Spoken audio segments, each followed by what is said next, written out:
The Last Supper, part 9 of 10, Luke 22:35. Then Jesus asked them, "When I sent you without purse, bag, or sandals, did you lack anything?" "Nothing," they answered. Okay, so which event is Jesus talking about here? There are two sending outs, right? There's the one in Luke 9 where Jesus sends out the 12 apostles. There's one in Luke 10 where he sends out the 12 apostles plus about 60, about 72 people.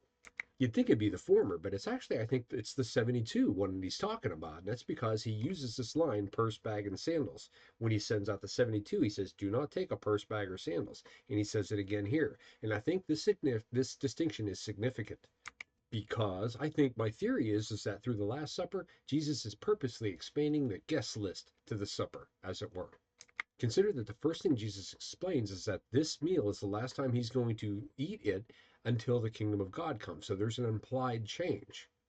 And here we see Jesus changing the ingredient list as we talked about previously. He removes the bitter herbs because not everybody has suffered in bondage under Egyptian rule. That's what those bitter herbs did. And of course, the lamb is replaced because Jesus is going to replace it. So the ingredient list becomes bread and wine. Body and blood of Christ, complete and sufficient and more inclusive than the original ingredient list. Not convinced? We'll consider that there's a comparison between the way the Gentiles rule and the way that the apostles would rule. He brings the Gentiles into the conversation when he's talking about ruling over the tribes of Israel. Why would he do that? Still not convinced? Okay, we'll consider what we said in part 6, where the Jesus was able to say, "Look, if you want to be the greatest, then you need to be the least."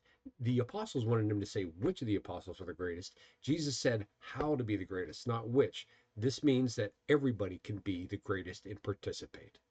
This Last Supper is nothing more than the Passover meal made over for the entire world.